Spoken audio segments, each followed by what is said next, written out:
Yemen से एक बड़ी खबर आई है। ईरान समर्थित हूती विद्रोही जो पिछले कई महीनों से रेड सी और इजराइल पर हमले कर रहे हैं, अब खुद एक बहुत बड़े झटके का सामना कर रहे हैं। इजराइल ने सीधा हमला करते हुए हूतियों के प्रधानमंत्री और उनके कई मंत्रियों को मार गिराया। यमन की राजधानी सना में माहौल पूरी तरह बदल चुका है।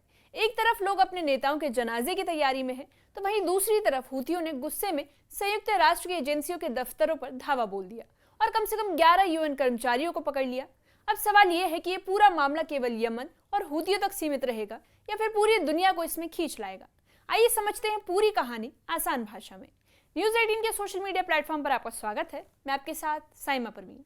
यमन का हूथी इलाका जो पिछले कई दिनों से दुनिया की सुर्खियों में है, रेड सी यानी लाल सागर में जहाजों पर उनके मिसाइल हमले पहले से ही चिंता बढ़ा रहे थे, लेकिन अब मामला और गंभीर हो गया है क्योंकि इजराइल ने सीधा उनकी सरकार के दिल पर चोट की है। एक एयर स्ट्राइक में हूती प्रधानमंत्री अहमद अल रहावी समेत कम से कम 6 बड़े मंत्री मारे गए। इसमें विदेश मंत्री, बिजली मंत्री और पर्यटन मंत्री तक शामिल हैं। इतना ही नहीं, एक ताकतवर डिप्यूटी इंटरनल सिक्योरिटी चीफ भी मारे गए।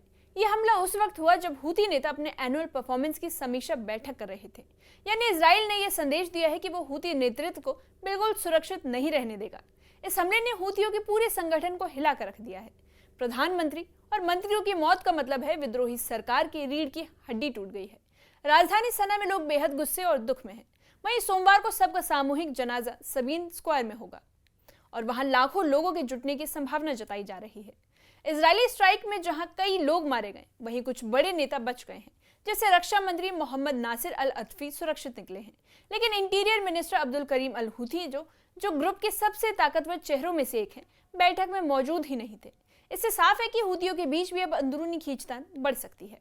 अब सवाल ये उठता है कि इजराइल ने यह हमला क्यों किया।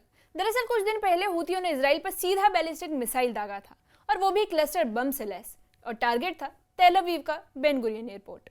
मिसाइल को रास्ते में ही रोक लिया गया, लेकिन उसके बाद पूरे सेंट्रल इजराइल और यरूशलेम में सायरन बज उठे। लाखों लोग बंकरों और शेल्टर्स में भागे।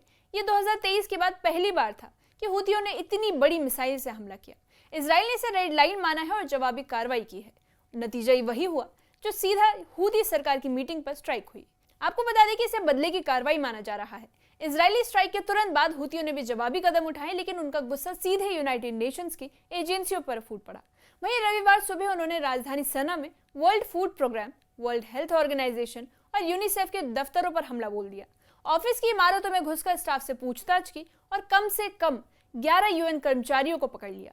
इन सभी को अज्ञात जगह ले जाया गया और बाद में यूएन ने इस पर बयान जारी किया और कहा कि ये जबरन प्रवेश और कर्मचारियों की गिरफ्तारी बिल्कुल अस्वीकार्य है।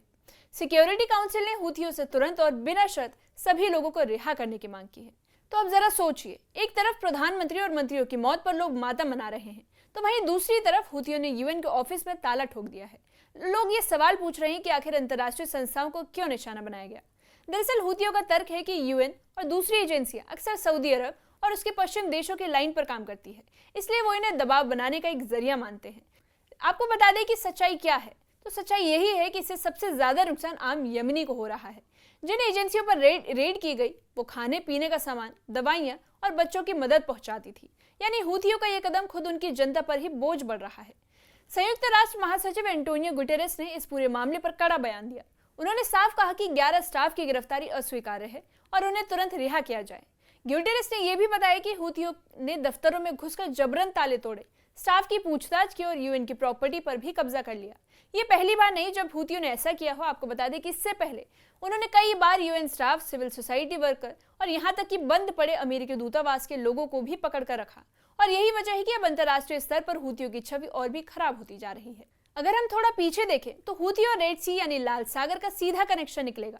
नवंबर 2023 से लेकर दिसंबर 2024 तक हूतियों ने 100 से ज्यादा जहाजों को निशाना बनाया।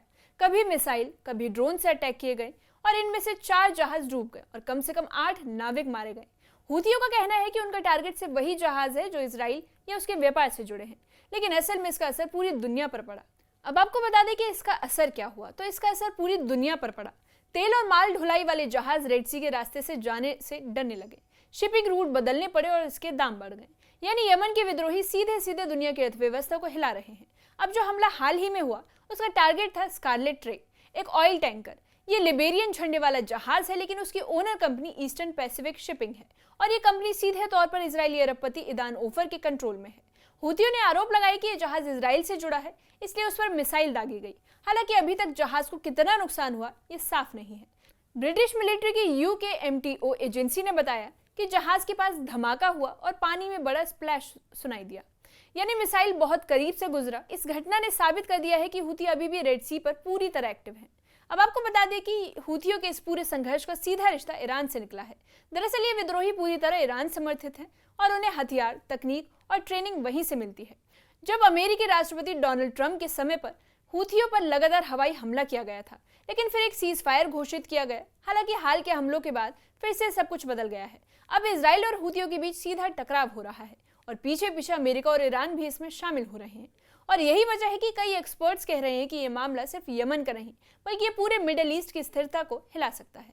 अब जरा सोचिए, एक तरफ गाजा में इजराइल हमास युद्ध चल रहा है, तो वहीं दूसरी तरफ लेबनान में हिजबुल्लाह एक्टिव है और अब यमन में हूथियों का मोर्चा खुला हुआ है। यानी इजराइल तीन मोर्चे पर जूझ रहा है। ऐसे में रेड सी की लड़ाई और यूनाइटेड नेशंस पर हूथियों की कार्रवाई ने माहौल को और भी बिगाड़ दिया है। अमेरिका और यूरोपीय देशों के लिए सिरदर्द बन चुका है, क्योंकि रेड सी से गुजरने वाला ट्रेड दुनिया की अर्थव्यवस्था के लिए बेहद अहम है। अगर हूथियों का आतंक यूं ही चलता रहा तो इसका असर हर देश पर पड़ने वाला है। तेल के दाम से लेकर बाकी सामान तक सभी महंगे होंगे। यमन खुद भी इस पूरी स्थिति से बुरी तरह पीड़ित है। पहले से ही गरीबी, भूख और बीमारी से जूझ रही जनता अब और मुश्किल में है। राजधानी सना और उत्तरी इलाकों में लोग मानवीय मदद पर ही निर्भर हैं, लेकिन जब हूती खुद UN और एजेंसियों को बंद कर देते हैं तो जनता के लिए मदद पाना लगभग नामुमकिन हो जाता है। कई गाँव में पहले से ही खाना और पानी की भारी कमी है। अस्पतालों में दवाइयों की भी किल्लत है और जब सरकार के बड़े नेता मारे जाएं तो विद्रोही प्रशासन पूरी तरह से अव्यवस्थित हो गया है। यानी यमन की जनता एक बार फिर सबसे ज्यादा कीमत चुका रही है। यूनाइटेड नेशंस और बाकी अंतर्राष्ट्रीय संगठन अब चिंता में है कि हूथियों का अगला कदम क्या होगा। अब तक उन्होंने सिर्फ 11 UN कर्मचारियों को पकड़ा है, लेकिन खतरा यह है कि वो और भी अंतर्राष्ट्रीय स्टाफ को निशाना बना सकते हैं।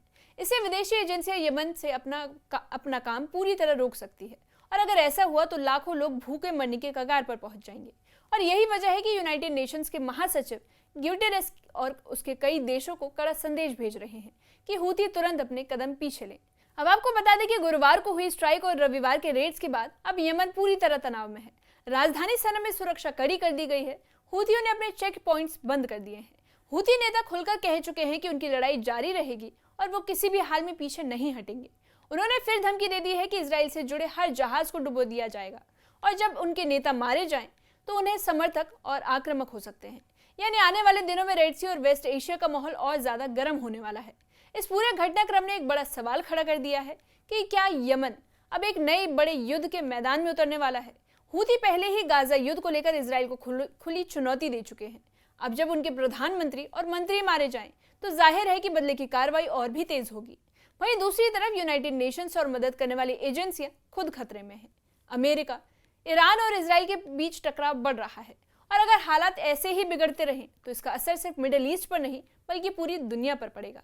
अब आखिर में आपको बता दें कि यमन का हूती इलाका इस वक्त पूरी दुनिया के लिए चिंता का विषय बन चुका है। इजराइल ने उनके नेताओं को मारकर एक बड़ा संदेश दिया है, लेकिन जवाब में हूतियों ने UN जैसी संस्थाओं पर ही हमला बोल दिया। असली नुकसान कौन उठा रहा है, ये सवाल खड़ा हुआ है। वहीं आम आदमी और आम जनता ही उठा रही है, जो पहले से ही भूख और गरीबी से जूझ रही है। अब सवाल ये भी उठ रहा है कि क्या अब अंतर्राष्ट्रीय समुदाय मिलकर इस संकट को रोक पाएंगे या फिर टकराव और बढ़ेगा। इस मामले पर आप क्या सोचते हैं, कमेंट सेक्शन में कमेंट करके बताइए।